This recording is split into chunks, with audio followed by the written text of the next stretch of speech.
ఎందుకు ఏ ఆవేశంతో ఇవన్నీ జరుగుతున్నాయి? తల్లిదండ్రుల పర్యవేక్షణ లేదు. దీనంతటికి ఎక్కడ ఆలోచన ధోరణి? టీనేజ్ వయసు నుంచి మ్యారేజ్ వయసుకొచ్చే లోపు ఆ క్షణం వాళ్ళు ఏం ఆలోచిస్తారు ఇట్లాంటి చర్యలు పాల్పడేటప్పుడు? ఆ క్షణం ఆలోచించడానికి వాడు సమాజంలో మెలిగే విధానం కూడా చిన్నప్పటి నుంచి రావాలంటారా? చదువు అనేది సర్టిఫికేట్ మాత్రమే.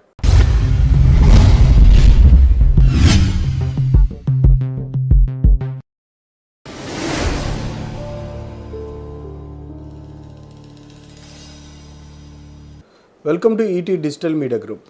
మనం నేడు ఆంధ్రప్రదేశ్ రాష్ట్రంలో ప్రముఖ విశ్లేషకులు కమ్మ నాగమల్లేశ్వర గారితో వాళ్ళ ఉన్నాం. సమాజంలో జరుగుతున్న కొన్ని అంశాల మీద వాళ్ళ ఆయనతో మనం చర్చించడానికి మనతో సిద్ధంగా ఉన్నారు. నాగమల్లేశ్వర గారు నమస్కారం. నమస్తే అండి. ఎలా ఉన్నారు? బాగున్నాను సార్. సార్, చాలా రోజులు అయింది.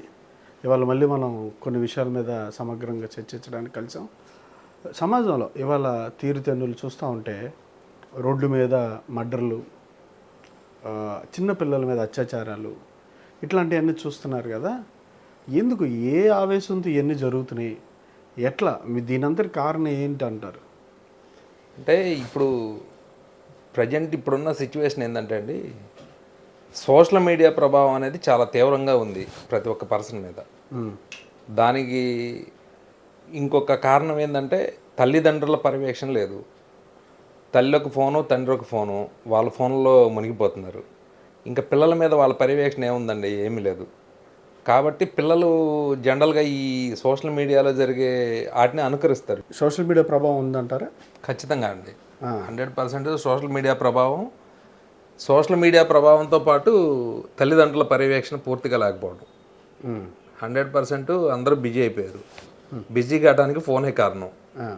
ఫోను, రకరకాల ప్లాట్ఫామ్స్లో సోషల్ మీడియా, మామూలుగా బాత్రూమ్ దగ్గర నుంచి కత్తి పట్టుకొని నరికే వరకు మామూలుగా సోషల్ మీడియాలో ఈ వీడియోకి కాదు అనర్హం అన్నట్టు ఉందన్నమాట.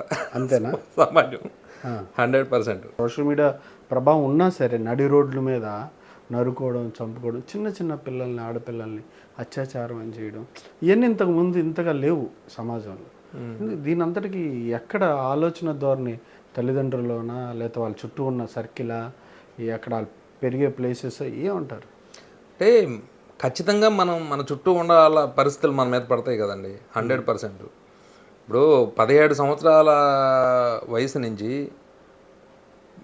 దాదాపు 25 సంవత్సరాల వయసు మధ్యలో ఒక కుర్రాడు ఎలాంటి జీవితాన్ని అయితే గడుపుతాడో ఆ నెక్స్ట్ లెవెల్ అతని జీవితంలో అదే కొనసాగిద్దండి. 15 నుంచి 25 సంవత్సరాల లోపు అతని టీనేజ్ వయసు నుంచి మ్యారేజ్ వయసుకు వచ్చే లోపు అతను ఏ యాటిట్యూడ్తో అయితే సమాజంలో అతను ప్రవర్తిస్తాడో, ఎలా తిరుగుతాడో, ఎలా తింటాడో, అదే నెక్స్ట్ అతని జీవితం కంటిన్యూ అయిపోయింది అంతే. ఇప్పుడు చాలామందిని చూస్తామండి, 40 ఇయర్స్లో అష్ట కష్టాలు పడుతూ ఉంటారు. వాడి బ్యాక్గ్రౌండ్కి వెళ్ళి వెనకమాలకి వెళ్ళి ఒకసారి చూస్తే 40 ఇయర్స్లో వాడు అన్ని కష్టాలు ఎందుకు పడ్డాడంటే ఈ 17 టు 25 వయసులో వాడు ఎంజాయ్ చేశాడని అర్థం. ఎప్పుడేమైంది? ప్లానింగ్ లేదు.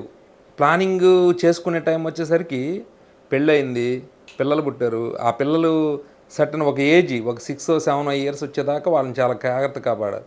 ఓ చిన్న మొక్కను నాటుతామండి, అది ఒక 3-4 ఏళ్ళు వయసు వచ్చేదాకా దాన్ని కంచె బాతున్నాం, కర్రలు కడుతున్నాం, జాగ్రత్త చేస్తున్నాం. అలాగే పిల్లలు కూడా అలా వీడి అష్ట కష్టాలు పడి పైకి వచ్చేలోపు ఈ టైం అయిపోయింది. Time is over.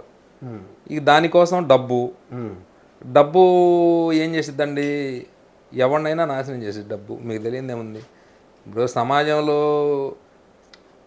90% జరిగే ఇవన్నీ కూడా డబ్బు కోసమే. ఒక 10% అమ్మాయి మోసం చేసిందనో, అబ్బాయి మోసం చేశాడనో, లేకపోతే ఇక రకరకాల కారణాలు.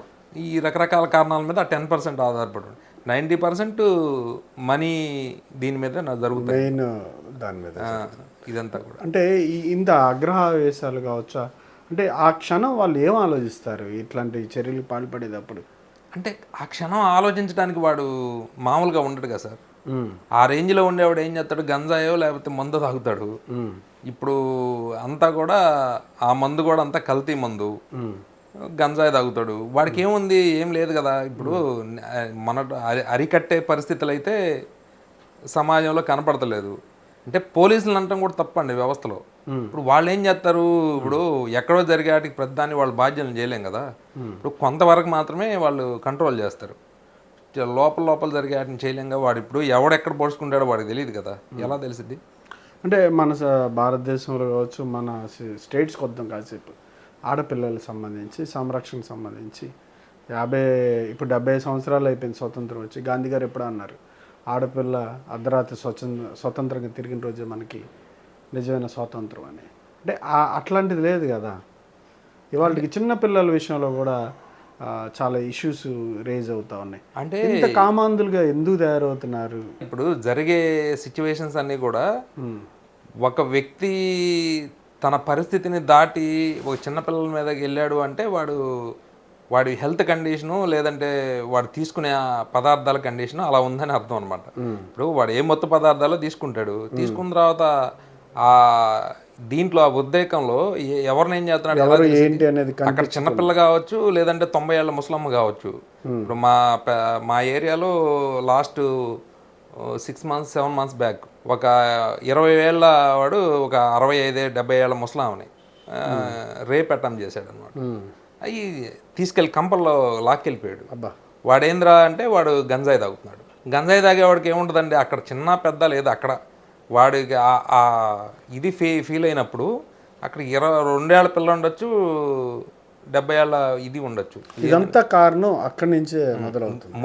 మారక ద్రవ్యాలండి, మత్తు పదార్థాలు. అంటే దేశానికి మొన్నటి వరకు చైనాలో బాగా యువత ఎక్కువ ఉంది, చైనా బాగా అభివృద్ధి చెందింది అన్నారు. ఈ 10 సంవత్సరాలు, ఈ 20 సంవత్సరాల్లో భారతదేశంలో యువత ఉంది, కరెక్ట్ ఏజ్లో ఉన్నారు, దేశం పూర్తి స్థాయిలో అభివృద్ధి చెందిద్దని చెప్పారు. ఇవాళ చూస్తేనే యువత మాదక ద్రవ్యాలని ఏ రాష్ట్రంలో చూసినా ఇలాంటి కేసెస్ వస్తున్నాయి. మరి దీని ముందున్న పరిష్కారం ఏంటి? ఇప్పుడు మనం చూస్తే సార్ ఒకటే, ఇక్కడ మనం ఇప్పుడు సమాజం సొసైటీలో నేను ఒక ఇండస్ట్రీ నడుపుతున్నాను. ఇండస్ట్రీ నడిపే టైంలో రకరకాల పిల్లలు నా దగ్గరికి వస్తారు, వచ్చి కూర్చుంటారు, మాట్లాడతారు. లేదంటే కొంతమంది డైరెక్ట్గా వచ్చి జాయిన్ అవుతారు. జాయిన్ అయిన వాడికి మినిమం దేని మీద నాలెడ్జ్ లేదు. అంటే చిన్నప్పటి నుంచి వాడు ఎక్కడ సొసైటీలో తిరగట్లేదండి. ఎక్కడ తిరుగుతున్నాడు? వాడిని మామూలుగా 1వ తరగతి 2వ తరగతిలోనో మామూలుగా జైల్లో వేస్తున్నారు. ఆ జైలు చిన్న జైలు, పెద్ద జైలు. చిన్న జైలు, పెద్ద జైలు ఏంటి అంటే మామూలుగా స్టార్టింగ్లోనేమో nursery, elementary school, residential school, government private schools, దాంట్లో మామూలుగా అపార్ట్మెంట్. ఇక మా ఇంటి వెనక ఒక పెద్ద స్కూల్ ఉంది. ఎవరైనా పంపించక తప్పదండి, తల్లిదండ్రులు తప్ప అంటలేదు నేను ఇక్కడ. ఒక పెట్టె, అది ఒక పెట్టెలాగా దాదాపు ఒక 10 బ్లాకులు ఉన్నాయి. దాంట్లో 10 బ్లాకుల్లో దాదాపు ఒక 1500 మంది పిల్లలు ఉన్నారు. ఇంకా వాడు ఆడుకునేది ఎక్కడ, బయట ప్రపంచం చూసేది ఎక్కడ, వాడికి విజ్ఞానం తెలిసేది ఎక్కడండి? ఇప్పుడు చిన్నప్పుడు మనం వెళ్ళే చదువుకునే టైంలో పల్లెటూరులో స్కూల్కి వెళ్తే ప్రతిరోజు మామూలుగా ప్లే అవర్ ఒకటి ఉండేదిగా, ఆడుకునే వాళ్ళమే. లేదు అప్పుడప్పుడు పిక్నిక్లకో, సినిమాలకో తీసుకెళ్ళేవాళ్ళు. ఇప్పుడు ఎక్కడ తీసుకెళ్తున్నారండి? ఏం తెలిసిద్ది వాడికి? తొండేందో తెలియదు, కప్పేందో తెలియదు. వాడు ఎలా నేర్చుకుంటాడు? వాడు నేర్చుకోలేడు. అంతా చదువుతోనే కాదంటారు, సమాజంలో మెలిగే విధానం కూడా చిన్నప్పటి నుంచి రావాలంటారా? చదువు అనేది సర్టిఫికేట్ మాత్రమే. చదువు అనేది నిన్ను నెక్స్ట్ లెవెల్కి తీసుకెళ్ళే సర్టిఫికెట్. ప్రాక్టికల్గా వర్క్ చేయటం, మనం థియరీని అర్థం చేసుకోవడం అనేది చాలా ముఖ్యం. ఆ తర్వాత సర్టిఫికెట్ కావాలి. నువ్వు ఒక కంపెనీలో జాబ్ చేయాలంటే ఫస్ట్ ఒక సర్టిఫికెట్ కావాలి నీకు. ఆ సర్టిఫికెట్ చదువు, దానితో పాటు నీకు దాని మీద ప్రాక్టికల్ నాలెడ్జ్ ఉండాలిగా. నా దగ్గరికి చాలామంది ఫుడ్ టెక్నాలజీ పిల్లలు వస్తూ ఉంటారు. ఏం అడుగుతాడంటే వాడు, నేను మీ దాంట్లో ఇది చేసినట్టుగా, ఇంటర్న్షిప్ చేసినట్టుగా, ప్రాజెక్ట్ చేసినట్టుగా ఒక సర్టిఫికెట్ ఇవ్వాలి. వాడు ప్రాజెక్టే చేయకుండా సర్టిఫికెట్ అడుగుతున్నాడు. మరి అక్కడే మనకు అర్థం అవుతుంది కదా, ప్రాజెక్ట్ అనేది ఎందుకు పెట్టారు. ఎక్కడో చోట ఒక వ్యవస్థలో, ఒక ఫ్యాక్టరీలోనో, ఒక ఇండస్ట్రీలోనో ఎక్కడో చోట మనం పనిచేసిన నాలెడ్జ్ ఉంది అని సర్టిఫికెట్ తీసుకుంటాం. ఎందుకు పని చేయమంటారంటే మినిమం థింగ్స్ తెలియటం కోసం. వాడు అసలు ఆ ఇదే లేదు కదా. అవసరమైతే ఎమ్మెల్యేతోనో తర్వాత ఈ చిన్న చిన్న నాయకులతోనో లేకపోతే మాకు తెలిసిన వాళ్ళు ఎవరో ఎత్తుక్కొని వాళ్ళతో కూడా రికమెండేషన్ చేపిస్తున్నారు. వాడికంటే ఒక లెటర్ ఇవ్వండి. నేనైతే చెప్తానండి, ఖచ్చితంగా వచ్చి మా దగ్గర పని చేయండి. 1 నెల 2 నెలలు పని చేశారు, పని చేసిన దానికి మీకు స్టైఫండ్ కూడా ఇస్తాం. స్టైఫండ్ ఇస్తాము, భోజనం మేమే పెడతాం, అకామిడేషన్ ఇస్తాం మొత్తం. కానీ మీరు వచ్చి నేర్చుకోండి.